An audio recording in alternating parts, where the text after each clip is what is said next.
So I'm the executive director of something called the Research Center for Leadership and Action. I've been in that role for about 6 years. Prior to that, I was an assistant dean here at the school. I've been at Wagner. The other day I said 15 years. Jane, you heard me say 15 years. I was actually wrong. I applied to Wagner 15 years ago. So I've actually been here 14 years, but still, a long time. And I stay here because I continue to grow and be challenged and feel like I'm having really important impact here. So I appreciated what you said and that you've discovered that so quickly here is really wonderful. So the Research Center for Leadership and Action is one of a set of research centers here at the Wagner School. You may want to look, if you haven't already, on the website at the centers because they really add a different sort of dynamic to the school. And each school that you're looking at will have a different set of centers, which sort of show where there's a concentration of faculty interest, right? So at Wagner, there's an Institute for Education and Social Policy. There's the Furman Center for Real Estate, which is really focused on affordable housing and community development.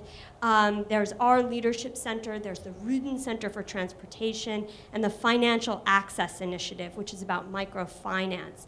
There may be others that I'm not mentioning, but that's a sampling for you. At RCLA, which is what we call our Leadership Center, we're focused on building both knowledge and capacity for leadership that produces social transformation. And we do that in 3 ways. First, we engage in collaborative research with practitioners out in the field on the questions that matter to them.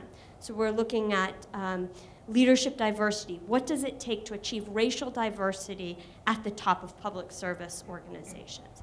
We're looking at multi-sector collaboration. What does it take to produce leadership across sectors such that we can address some of our toughest social problems, and so on. The second way in which we work is by designing, delivering, and evaluating customized leadership development programs in the field of public service.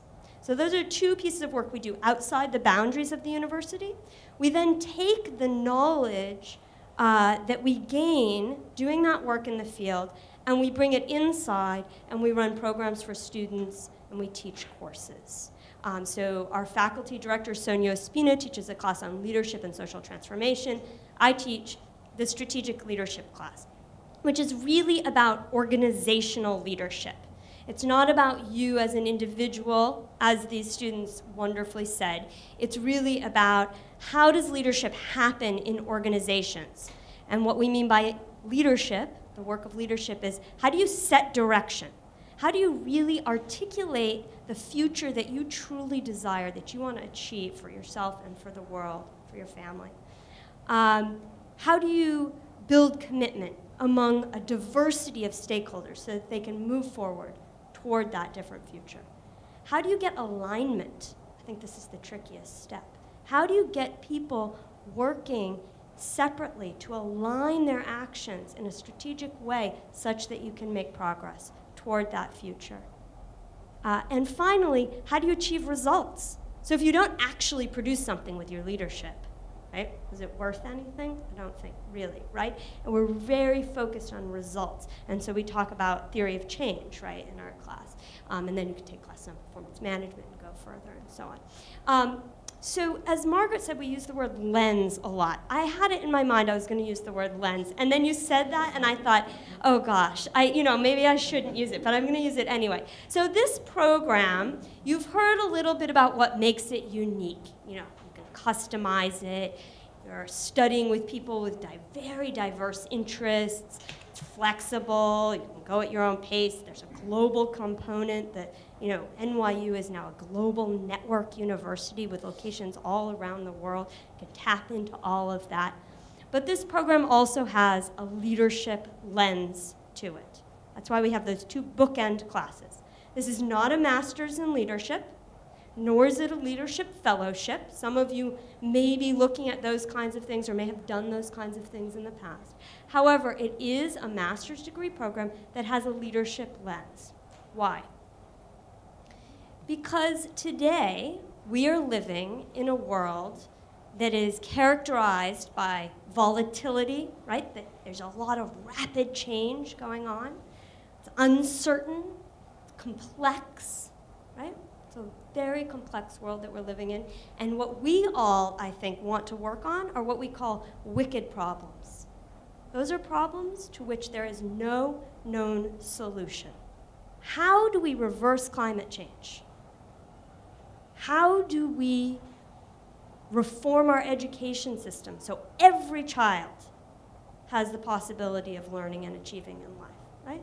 These are what we call wicked problems. They require adaptive solutions, solutions where people actually change their beliefs and their behaviors and work in concert in a different direction to produce a different kind of future. This can only be solved through leadership, right? You can learn all the technical skills you want, all the content knowledge you want, and all of that is very important, but if you cannot articulate that different future and mobilize people to work with you toward it, you won't be able to put any of that content to use.